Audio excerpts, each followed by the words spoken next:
Round 6 of the A-League Men's is upon us. 5 huge matchups. We've got 3 teams sitting out with a bye this week: Sydney FC, Central Coast Mariners, and Wellington Phoenix. But plenty to talk about from this upcoming weekend. Obviously, last week, Unite round was a lot of fun. Plenty of action and chaos across all 6 matches, and some interesting score lines, and some teams now who, look, we're 6 games into the competition, and some teams really need to step up their game if they want to, make sure they're a competitive team this season. We are sort of, now a month or so into the season. We're sort of well established in terms of getting an idea of how each team is playing, how they're looking, some of sort of the star players who have emerged already in the opening month of this season. Friday night, Adelaide United, Perth Glory.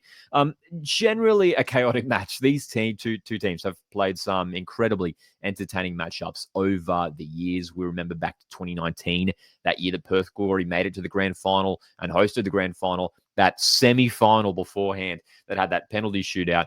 Always an entertaining matchup. The Reds at home, though, we have to talk about Adelaide United, because they're a team who, look, personally, I sort of didn't expect too much from them this season. We saw the departures of, Nesri Nkunda and Hiroshi Basuki, some key departures, especially up top for Adelaide United. Ben Halloran, another one as well. But they've put in some impressive performances, grabbing a win last week against Brisbane Roar and taking on a Perth Glory side who we know are struggling seriously at the moment. 1 draw. 4 losses, scored 2 goals and conceded 16. I mean, that's the real concerning part for Perth Glory, is that their defense is just so leaky. We saw last week in Unite rounds, Ollie Sale was dropped out and Cameron Cook came in as goalkeeper. 2 decent goalkeepers on their day, but obviously must just be struggling for confidence at the moment. The fact that they're conceding so many goals, you just wonder if maybe Zurilic is tempted to really shake things up once again in defense, just to try and find, something that's going to sort of, keep opposition attacks out, because to concede 16 goals already is just ridiculous, and scoring 2 as well. Adam Taggart has been starved of opportunities. They got to find a way to get him in the game a bit more. He seems so isolated up top, and it's going to be tricky for Perth Glory, I think, to get a result in this game with the Reds, the way they're performing at the moment. 3 wins, 1 draw, haven't lost up to this point after just 4 games. Obviously, they've had a bye earlier on in the season, but I think this has to be a win for the Reds. I think you back them at home on a Friday night here against Perth Glory. There's no sign that this sort of, obviously we think back to a few weeks ago, that scoreless draw against Central Coast Mariners, the fact that they were able to sort of keep that clean sheet there was a positive. So I'm sure Perth Glory are capable of building into a competitive team. I don't think it's going to happen this week, though. I'm going to say Adelaide win 3-1 this Friday night.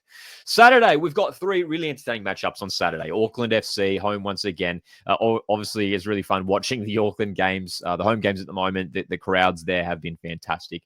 And obviously, they've been one of the talking points, I guess, in the A-League so far this season. The fact that not only are they a new team, obviously, but 4 wins and haven't conceded a goal. I mean, it's just remarkable. They've made the best start to an A-League season for a new team ever. They've only scored 6, but the fact that they just haven't conceded a goal, that the defense, Auckland FC's defense, is just incredible. Dan Hall and Pineka, those 2 centre backs, they've got the best goalkeeper in the league in Alex Paulson. I don't think there's any disputing that. And you got to say this has to be a win for Auckland FC. Look, Newcastle Jets losing the F3 derby in Unite round last week, got that 1 win back in round 2, you might remember, against Macarthur FC. They have shown that they are capable of causing some headaches for opposition teams, especially with the likes of Eli Adams, who's always a threat as well. Newcastle Jets did tweak their attack last week, Ben Gibson and Wellersol, and they've got so many different attacking options they could utilize, Clayton Taylor as well. So there are players there who are capable of really being dangerous players up top. But I don't think defensively they will have enough to keep Auckland FC out. Guillermo May, Auckland FC striker, scored his first goal in the A-League last week, and he'll be hungry for more. Gotta be an Auckland win here, you'd imagine. I think a Jets result would be a big upset. I'm going to go Auckland 2, Newcastle Jets 0. Melbourne City back in action after sitting out Unite round last week, hosting Western Sydney Wanderers. Now, this should be an interesting matchup. Western Sydney, obviously a bit up and down at the moment. 1 win, 1 draw, the 3 losses.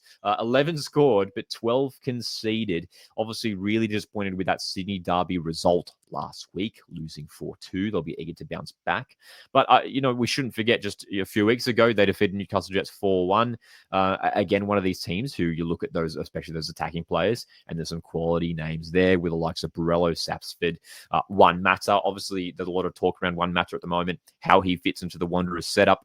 I think the thing with Juan Mata is maybe that Western Sydney Wanderers aren't really playing a system that suits Juan Mata at the moment. They don't really play with sort of an out-and-out number 10, which I guess is Juan Mata's best position, right? They sort of play with two strikers. Borrello and Zapsford have been the two selections so far for Alan Stajic. Western Sydney Wanderers, it's going to be tough, I think, for them to get a result here against Melbourne City. City with 3 wins and 1 loss so far. 1 loss, that being that Melbourne derby result. But aside from that game, they've actually been really, really impressive. Grabbed 5 goals against Perth Glory a few weeks back. They're already looking real good. Obviously, the concern for City has been their injury woes with Tilio and the boot dropping out.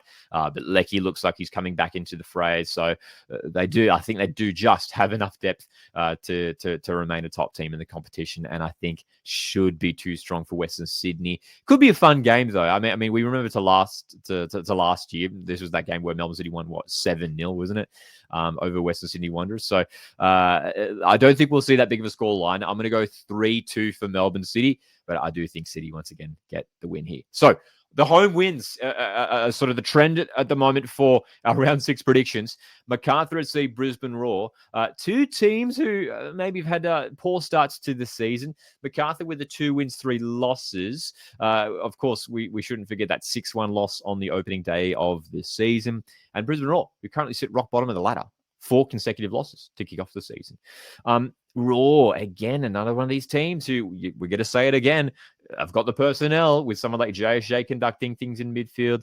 Tom Waddingham, a decent striker, Raphael Strike as well. So there are the players there to do it. But again, it's not clicking at the moment. And especially defensively, I think they have to tighten up a little bit. They're conceding too many goals at the moment. Brisbane Roar conceding 10 in just 4 matches. Coming up against Macarthur FC side, who we just sort of don't know what we're going to get from them. I mean, they defeated Sydney FC, which was a big result for them a few weeks back. But I thought they were a little bit flat against Auckland FC in Unite round, just unable to break them down and create quality opportunities in front of goal.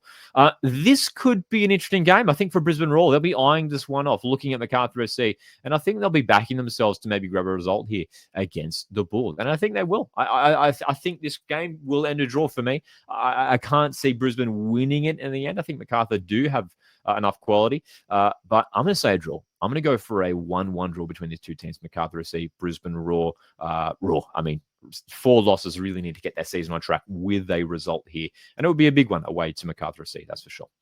Our final game of the round, our lone Sunday fixture to kick off the month of December. Western United, Melbourne Victory, 2 Melbourne teams facing off in a derby match at Amy Park. Western United, look, important win for them last week, winning 3-1 against Perth Glory. And they showed in that game that I tell you what, if their strike partnership gets clicking, and as it did last week, they're going to be a real threatening team this season.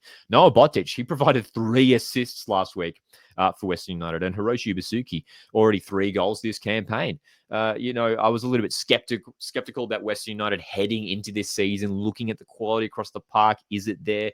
Very youthful team. But some of these young guys have stepped up and have been playing really well. Someone like Dylan Leonard, who's been very impressive at the back, 17-year-old. Unfortunately, he'll be out for this game due to that red card last week. But those young guys, as I mentioned, are doing really, really well. Huge test here, coming up against the Melbourne Victory side, who are obviously full of quality and experience. Did lose last week against Wellington Phoenix, despite dominating possession for a lot of that game. But again, struggled to quite create sort of quality opportunities. I mean, Western United, I think there's a sneaky chance of a result here. And I think if Western United were to win, I would consider it an upset. Are they capable? I think they will push Melbourne Victory all the way, but Victory on too many occasions already this season we've seen they are just, they are so dangerous going forward. And I think it might just be a little bit too much for that Western United defense, especially with Dylan Leonard out, who's been in decent form to start this season. Question marks in terms of, how that defense will set up for Western United. I think Victory, again, you just look at the team on paper and should surely have enough to overcome Western United here. I hope for an entertaining game, though. I hope for a fun game and a close game. Could be some late drama. drama. I'm going to go 2-1 for Melbourne Victory to bounce back after losing last week. So, look, the ladder is already shaping up in a very interesting way, with the New Zealand teams leading the way as we edge closer to the next New Zealand derby in a couple of weeks' time. The likes of Perth Glory and Brisbane Royal that really need to get their season started here, still looking for their first wins of the season. An entertaining round coming up, I am sure of it. Make sure to stay subscribed to Coastwatch Football for more A-League content. And drop your thoughts in the comments section. What do you think your score predictions are for this upcoming weekend? Hit the like button on the way out. My name is Lockie. This is Coastwatch Football, and I'll see you in the next one.